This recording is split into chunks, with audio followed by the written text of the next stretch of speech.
stable within the 20%. And if he hadn't gone on the pill, I'm sure he would have progressed.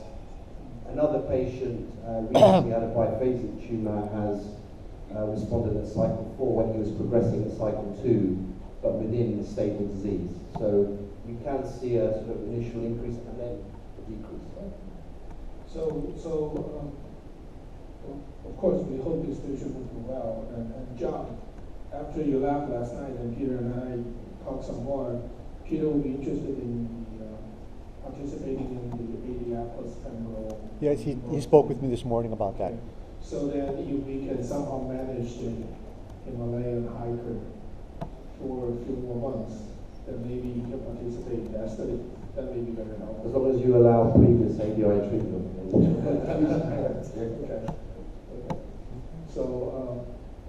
So will we be able to add the patients before and after tumor shots or something to the film? Would be before and after. Before treatment, before ADI and after ADI. So for comparisons, if right now we interview and talk to the patient, right? But I think there's some graphic pictures showing before and after. Oh, for this? For the CAT scan. Yeah, we can do that, yeah. That's not a problem. I mean, it's a very nice reduction, but as I say, because of the fluid component, it looks impressive, but it's, by criteria, it was, I think, minus 11% decrease, not 40%. Thanks, Stephen. 所以我们跟大家很快解释一下，刚刚那个短片上面秀的那个病人，他是一个本来是个蛮健康的病人，他爬喜马拉雅山的，然后他的肿瘤长出来是从这个肋骨中间长出来 ，rib cage 中间长出来，变成一个很大块的一个肿瘤，打了我们的药之后，肿瘤缩回去了，所以我们当然希望这个病人可以继续 improve， 也是非常 dramatic 的一个 improvement。So David is already here. David is introduced to us through Peter, and then David started getting interested in arginine deprivation therapy about 3 years ago. So to us, he's a relatively new friend, and today he's going to talk to us about the acute myeloid leukemia study, 血癌的这个 experiment. Thank you very much, and I'd like to thank the organisers for asking me to speak. So I'm going to be talking about arginine deprivation in acute myeloid leukemia, AML. I'm just going to explain a little bit about the background. This is another very nasty disease with poor survival similar to that in mesothelioma and HCC in pancreatic cancer. Although it can be found in patients of any age, it's commoner in those over the age of 60. This is the incidence here per 100,000, and this is the age. And as you can see, the majority of patients are over the age of 60, but you do see it in very old patients as well as in younger patients and children. And in particular, the survival is very poor in patients over the age of 55. This is data from the Swedish registry, and you can see for those between 66 and 75 years of age, the overall survival is 184 days, and for those 76 years, 89 years, the overall survival is 80 days.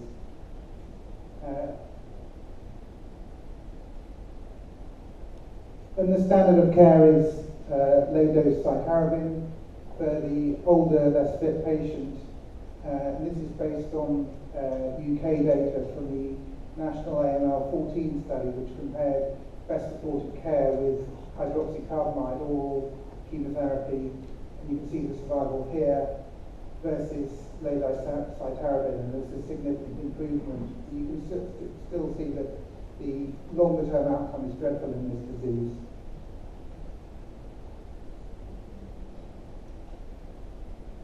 And even for younger patients, we found many of them with contemporary therapies.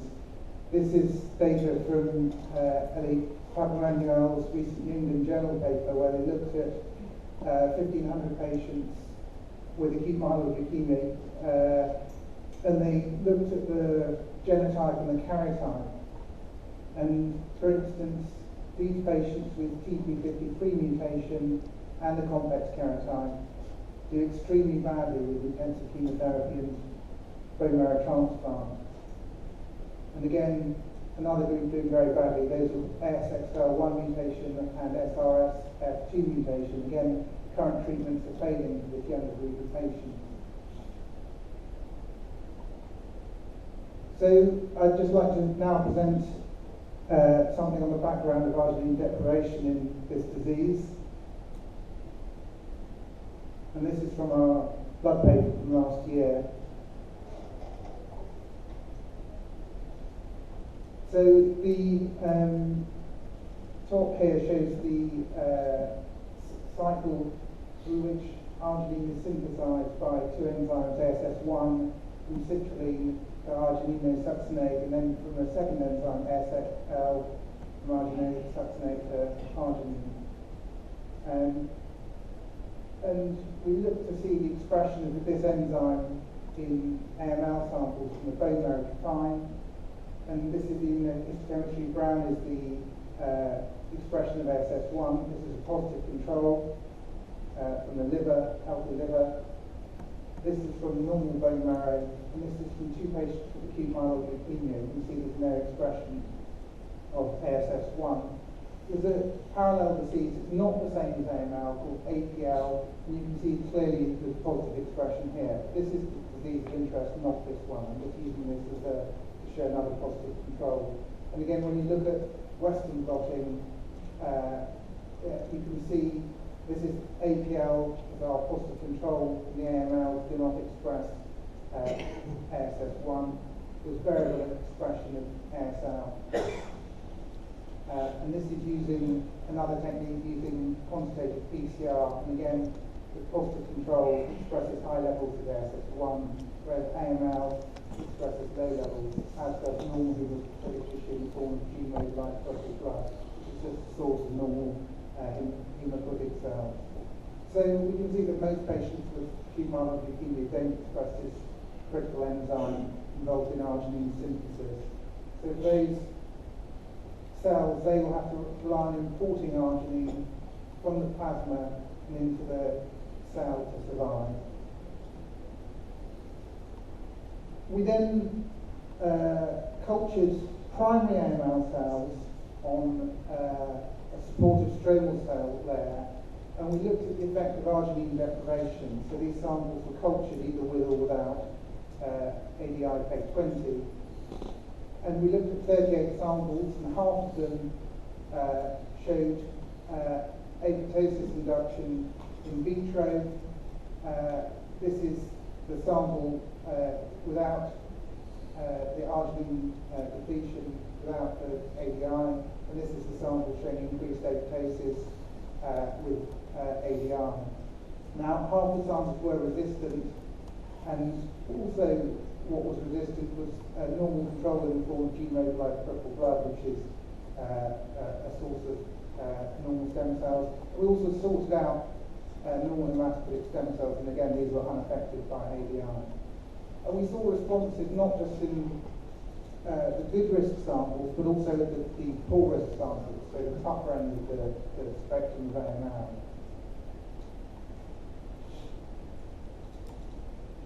And we looked to see whether there was a correlation between the expression of these two enzymes, which are synthesized arginine, and their response to ADI in vitro. So those samples which were sensitive to ADI in vitro showed lower levels of expression than those samples which were resistant. We're looking at both ASS1 and ASL. So again, these are sensitive AMLs. They showed lower levels of the ASL enzyme compared with resistant AMLs. So the two enzymes in the pathway are expressed at lower levels in sensitive AMLs.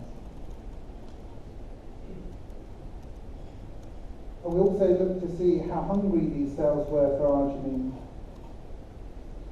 What we did is we cultured primary, this is a cell, we cultured them in media which had been depleted of arginine. And then we added heavy arginine, so you've got carbon 13 in this labelled arginine, and then you look 5 minutes later after culture to see what happens to the arginine. And for those AML cells which are sensitive to ADI, they show a lot of uptake of the arginine cell, whereas those AML cells that are resistant to ADI show little uptake, and this is shown here in graphical form. So this is the uptake of the arginine. This in black is a resistant cell, AML cell, and this is the sensitive one. So you can see there's much higher arginine uptake into the sensitive AML cells than the resistant ones, showing they're hungry for arginine, consistent with the low levels of expression of the enzymes which synthesize the arginine.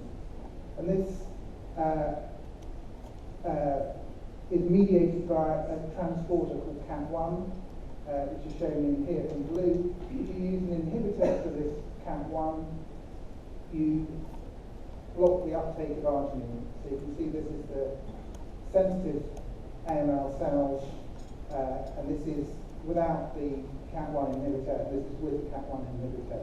So clearly, these about half of AML cells lack the enzymes to synthesize arginine and show uptake of arginine through CAT1. And then we went on to test ADI in vivo in a xenograft model of acute myeloid leukemia. So we took primary human AML cells and transplanted them into mice.